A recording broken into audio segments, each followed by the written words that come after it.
Yohan! Over here! The day of the reunion had arrived.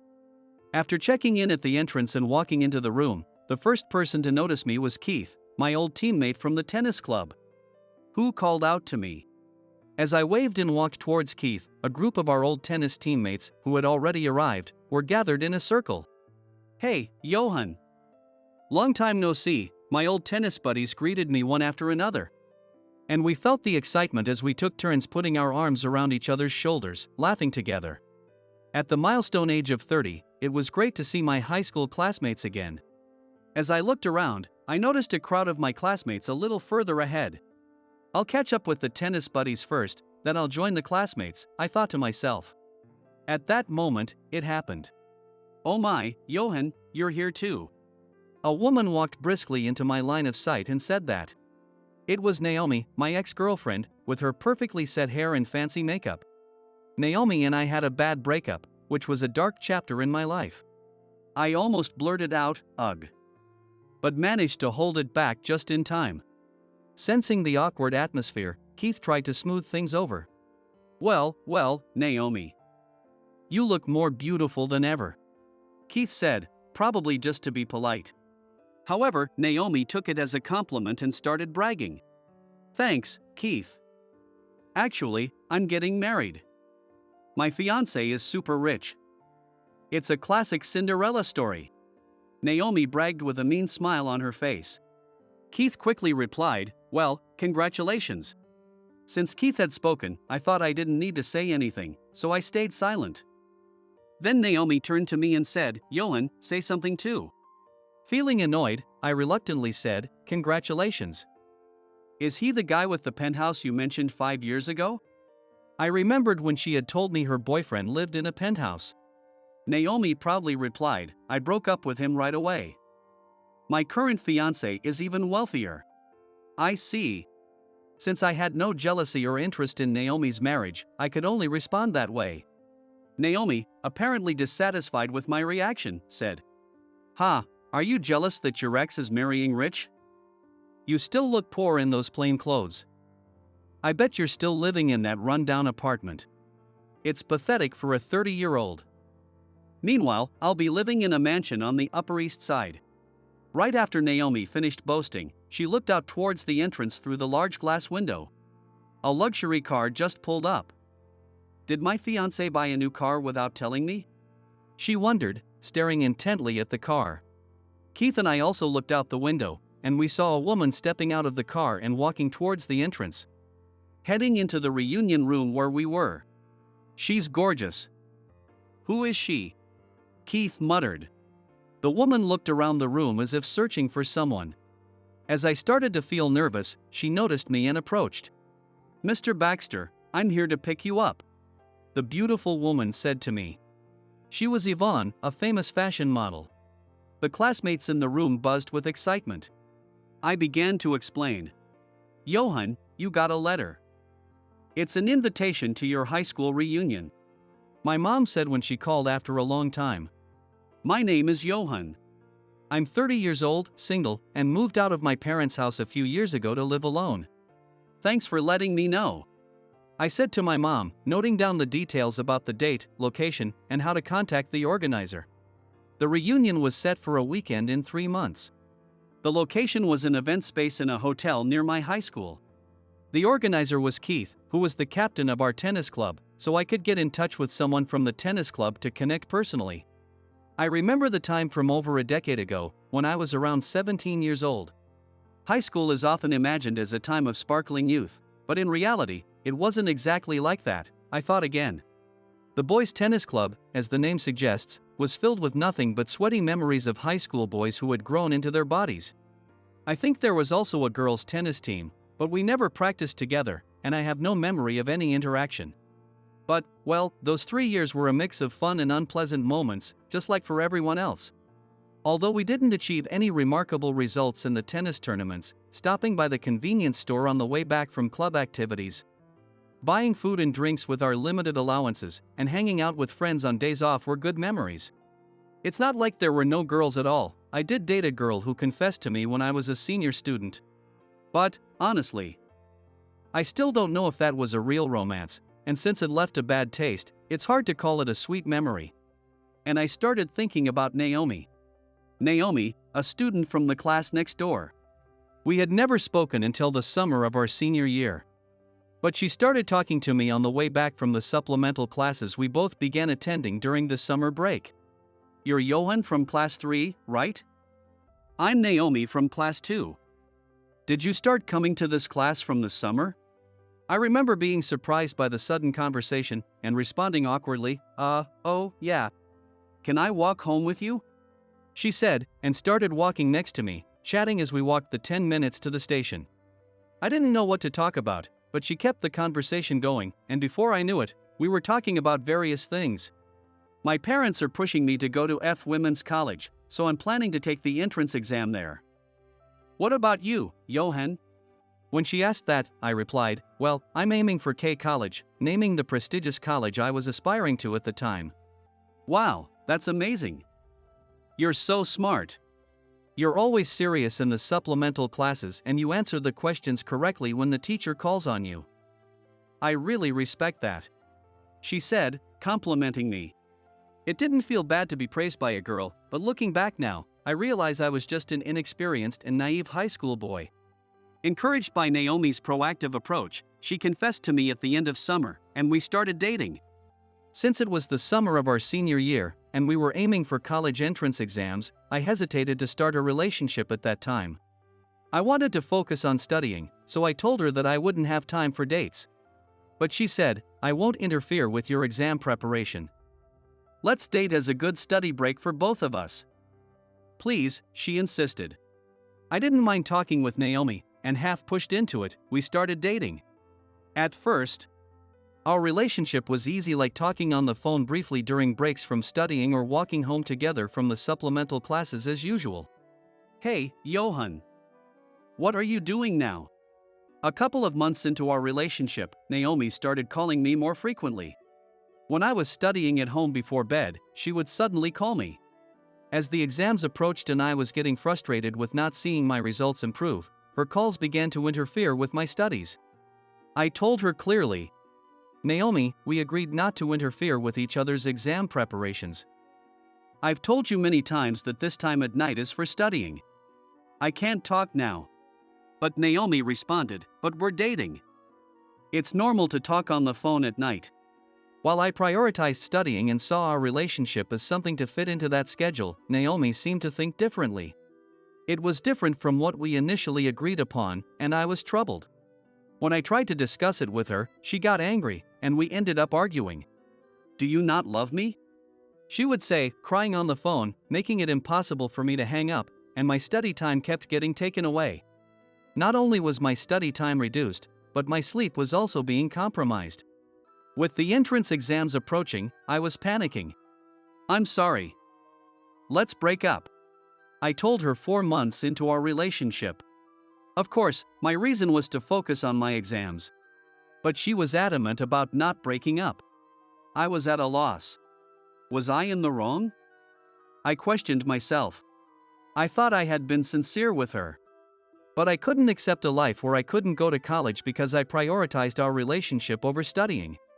There's no need to pass on the first try, she said, refusing to change her stance no matter how much I tried to talk to her. Feeling cornered, I resorted to a last-ditch effort. I stopped answering her calls.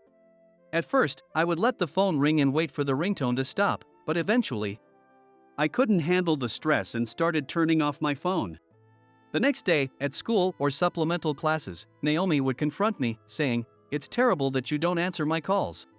Even though I wanted to break up, she wouldn't agree, and I felt like I was in hell. Then Naomi finally started attacking me. She began spreading bad rumors about me among our school friends. Ignoring her calls was true, but she also made up lies. Yohan is dating a student from another school while still with me. Naomi spread such false rumors to her friends. Not everyone believed it, but some girls who did ignored me at school events, making me feel bad. During this crucial exam period, Naomi's behavior messed with my mental state, and I failed to get into my first choice college. I heard through the grapevine that Naomi got into a less competitive women's college and went there, but by the time she graduated, We weren't speaking anymore. Most of my memories with her were terrible, and it definitely became a dark chapter in my life. That was a disaster. A youthful mistake. Well, it's good to experience such relationships when you're young so you can avoid them later. Think of it as a learning experience. My brother Mason told me. I hadn't shared details about her with him, but when he worried about me failing repeatedly on the entrance exams, I finally told him the whole story the spring after I graduated high school. Instead of crying with me, Mason laughed and said, "That's awful," which surprised me. Well, being 4 years older, with more life experience, my troubles probably seemed minor to him. However, even though I'm an adult, I still can't laugh about it. A dark chapter. It might be a funny story for others, but for me, it remains a painful memory. A few years later, I moved out of my parents' house at 25 and started living alone. I was busy with work back then, just commuting between my workplace and home, but something happened that reminded me of that dark chapter. Oh no. Is that Yohan? One morning, while heading to the station from my apartment to go to work, I heard a familiar voice calling my name. Even though I was in a hurry, I turned around since someone called my name. Naomi? It was Naomi, looking more flashy than she did in high school. I felt a mix of not wanting to get involved with her again and a slight curiosity about her current situation. Did you just come out of that rundown apartment? Oh no, do you live there? Naomi said, looking up at me. Yeah. I replied, feeling annoyed by her remark. It looks like an old, rundown apartment. I always wondered who lived there, and I can't believe it's you, Yohan. She said condescendingly. You always wondered? Do you live around here too? I didn't want to talk, but if she lived nearby, I needed to know to be cautious, so I asked. No. My boyfriend lives there, Naomi said, pointing at the condo across the station. Then, without me asking, she continued, his parents run a company, and they bought him the top floor of the building. I stay over most weekends and sometimes on weekdays, like today. Unlike you, he makes plenty of time for me and is rich and very kind. Okay, that sounds great. Well, I'm going to be late for work, so I'll go, I said, and ran to the station, leaving Naomi, who still looked like she wanted to say more, behind. She was bragging about her rich boyfriend, but since it was his parents who were wealthy, it didn't seem like much of a brag. Well, it doesn't matter now who Naomi is dating. As I got on the train, I reflected that when I said it sounds great, I wasn't being sarcastic but genuinely meant it. I was glad that her current boyfriend made time for her, unlike me. But Naomi's condescending attitude showed how much her personality had twisted, which was unfortunate. I didn't care about being looked down on, I was still myself. However, I thought it would be troublesome to run into her again at the station. The past with Naomi isn't quite a trauma, but meeting her brings back bad memories from those days. So I thought it was better for me to avoid her as much as possible. Fortunately, I didn't see her again, and I moved to another place 6 months later, thinking it was all settled. 5 years passed, and at 30, the memories of my dark past had faded even more. Then came the reunion invitation. Skipping the reunion because I didn't want to see Naomi felt like losing. I wanted to believe I didn't care that much anymore and wanted to see my old tennis teammates and classmates. I got Keith's contact info through our tennis alumni network and reached out to him. Long time no see. I'll be attending the reunion. I messaged Keith, who quickly replied, really? Looking forward to seeing you, Yohan. Most of the tennis buddies are coming too. I was thrilled and couldn't wait for the day to come. Finally, the day of the reunion arrived. I had almost forgotten about Naomi and was excited to see my old friends as I headed to the venue. Yohan! Over here! After checking in and entering the room, Keith was the first to notice me and called out. As I waved and walked over to Keith, a group of our tennis buddies who had already arrived were gathered in a circle. Hey, Yohan! Long time no see, my old tennis friends greeted me one by one. And we felt the excitement as we took turns putting our arms around each other's shoulders, laughing together. It was great to see my high school classmates again at this milestone age of 30. As I looked around, I noticed a crowd of my classmates a little further ahead. Once I'm done catching up with the tennis buddies, I'll join the classmates, I thought to myself. At that moment, it happened. Oh my, Yohan, you are here too. A woman said as she walked briskly into my line of sight. It was Naomi, with her curled hair and fancy makeup. I almost blurted out, ugh. But managed to hold it back just in time. Sensing the awkwardness, Keith quickly intervened. Well, Naomi. You've become even more beautiful. Keith said, likely just being polite. But Naomi took it as a compliment and started bragging even more. Thanks, Keith. Actually, I'm getting married. My fiancé is super rich. It's what you'd call a Cinderella story. Naomi bragged with a mean smile on her face. Keith promptly replied, congratulations. Since Keith had spoken, I thought I didn't need to say anything, but then Naomi said, Yohan, say something too. Feeling annoyed, I reluctantly said, congratulations. Is he the guy with the penthouse from 5 years ago? Naomi replied smugly, I broke up with him right away. My current fiancé is even wealthier. Oh, I see. I had no jealousy or interest in Naomi's fiancé, so I could only respond that way. Naomi, seemingly dissatisfied with my reaction, said, Ha, are you jealous that your ex is marrying rich? You still look poor in those plain clothes. I bet you're still living in that rundown apartment. It's pathetic for a 30-year-old. Meanwhile, I'll be living in a mansion in an upscale neighborhood. Right after boasting, Naomi looked out towards the entrance through the large glass window.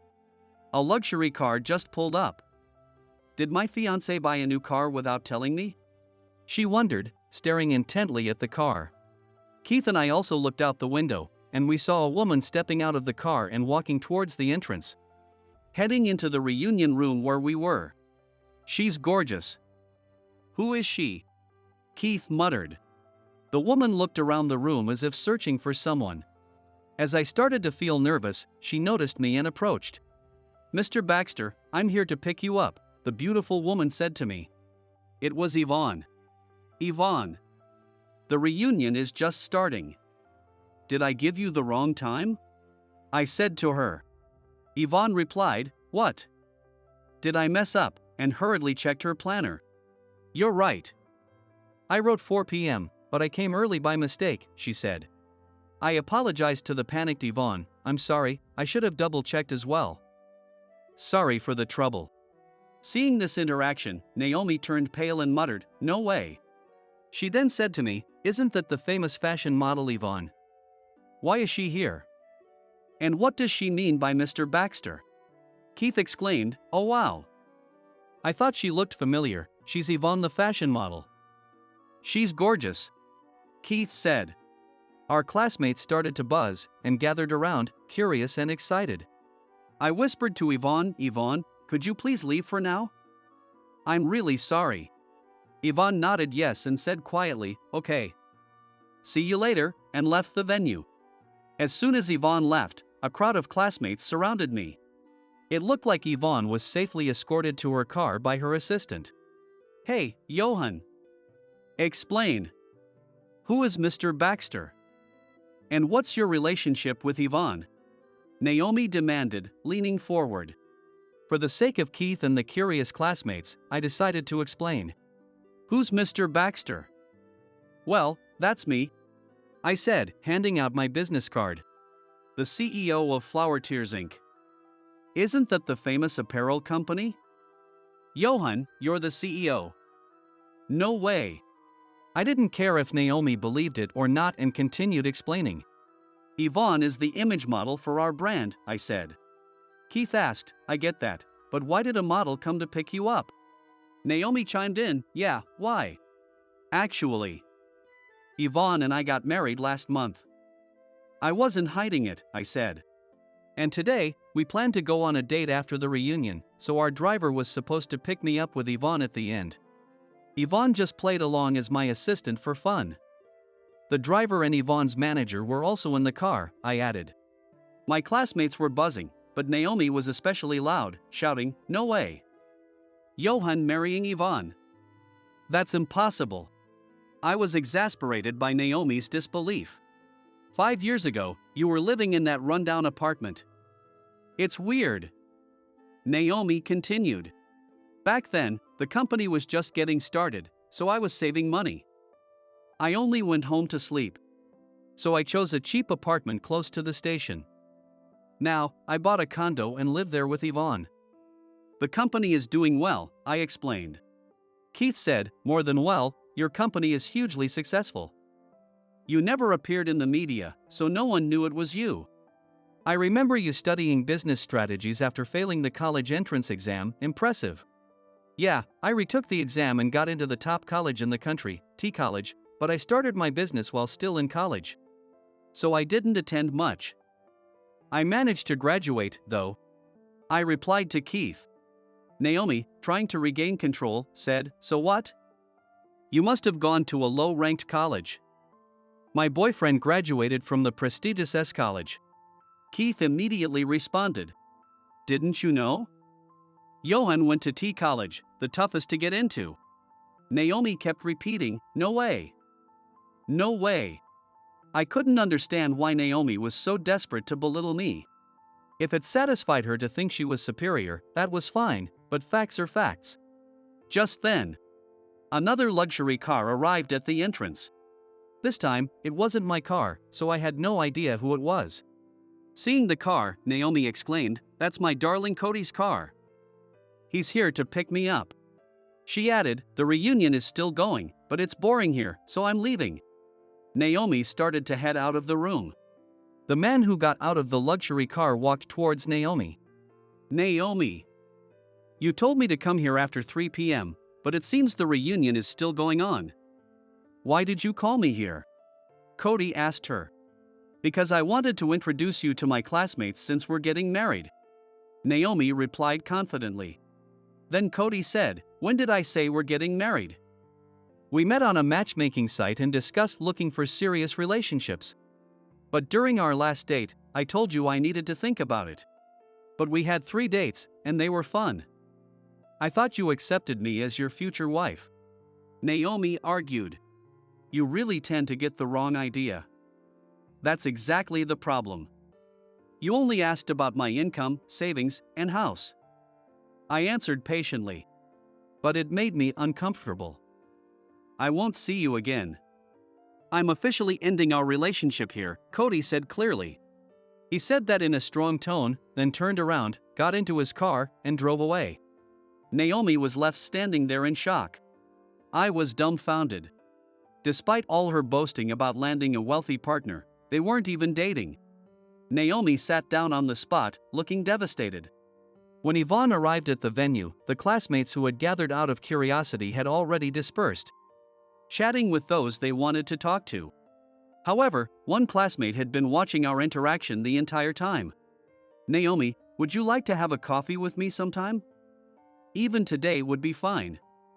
I've always wanted to talk to you, said David, who was never the type to stand out, neither in school nor now. Quiet, serious, and unassuming, he wasn't the kind of guy who was popular with the girls. But we guys always liked him because he was genuinely a good guy. Naomi glared at David with teary eyes. But David was undeterred and insisted, how about it? To cheer you up, maybe after this? Keith and I quietly left the scene. I can't believe it. David making a move on Naomi. Keith said. I agreed, yeah, really. For a moment, I felt a strange uneasiness deep inside, but I shook it off, thinking it was just my imagination. And joined the group of former classmates from our class. A few days after that reunion. It was my mother's birthday, so I went home to see her. I was always too busy to go home, so I wanted to show up once in a while. Mason was also there. He works for a company, is married, and moved to another state a long time ago. As soon as he saw me, he asked, so, you had a class reunion, huh? Did you go? Was it fun? I realized that my mother had probably mentioned the reunion to him because the invitation was sent to her house. Yeah, I did. It was nice to see everyone again, I replied. But Mason kept grinning, looking like he had something to say. You dated that troublemaker back in high school, right? I remember. Did she show up? He asked eagerly. Reluctantly, I told him about how Naomi had been boasting about her wealthy partner, only for it to turn out not to be true. and how she seemed displeased to find out I was a company CEO. I expected Mason to laugh, but instead, he suddenly got serious and said, "I hope Naomi finds happiness." "Why would you say that?" I asked, puzzled. "I thought you'd laugh." "Maybe it's because I'm getting older," he said, with a mysterious expression. When I mentioned David making a move on Naomi, Mason said, "Wow. They seem like they'd make a great couple." I was even more confused. What was going through Mason's mind, I wondered, as he said, "You're an adult now, so I'm going to be blunt. You keep telling yourself that everything was Naomi's fault, but deep down, you regret just a little bit that you couldn't make her happy. She genuinely loved you and just wanted to be with you. Which is why she honestly expressed her feelings by saying, 'I want you to prioritize me over studying.' It was pure, bittersweet high school love. Both of you were stubborn and didn't admit your true feelings, which made things complicated. She boasted about dating someone better than you. And you pretended not to care about her anymore. Of course, there's no need to get back together now, it's just a clumsy, youthful mistake. A part of your past. But if someone else can make Naomi happy where you couldn't, you'd genuinely be happy for her. Go ahead. Ask yourself honestly." I listened to his words in silence, feeling both accepting and conflicted. However, I had to admit that his final statement about being genuinely happy if someone else could make Naomi happy was spot on. Mason often says things that seem presumptuous, but he tends to be right, which is both annoying and humbling. About a year later, I received a call from my mother. "There's a letter for you from someone written Naomi," she said as soon as I answered. I was so shocked that I dropped my phone. Quickly picking it up and making sure the call hadn't ended, I continued talking to my mother, who said she would forward the letter to my place. A few days later, I found Naomi's letter in my mailbox. With nervous hands, I opened it and read the following. "I couldn't find your contact information, so I sent this letter to your parents' house. Yohan. I'm sorry for being selfish and interfering with your studies back in high school. And I'm truly sorry for making snide comments and looking down on you when we met again as adults. I was immature. I realize now, at this age, that my childish behavior was because I wanted your attention and wanted you to notice me. This letter isn't about wanting your attention now. I just wanted to apologize and make amends. When I heard that you had become the CEO of a major company and married a famous fashion model, I was jealous. But now, I find it embarrassing to care about such titles and to boast. I genuinely respect and support you now." After that reunion, I talked with David, and I gradually became attracted to his sincerity and kindness. We're now dating with the intention of getting married. I feel at peace in this relationship, and I owe it all to him. It was David who encouraged me to write this letter. He noticed that I was still hung up on you and suggested that I write it down. I'm sending you this letter for my own closure, and if it bothers you, please feel free to discard it without reading. But if you have read it, thank you. As I read the letter, I never once felt uncomfortable. The lingering uneasiness within me vanished completely. I closed the letter and whispered, "Thank you." That gratitude was not only for Naomi but also for David and Yvonne. I thought about writing a reply and picked up a pen, but then I put it down, realizing I couldn't quite express myself properly. Maybe someday, I'll receive news of David and Naomi's marriage. By then, I hope to have grown enough to say something meaningful. With my hand on my heart, I resolved to improve myself,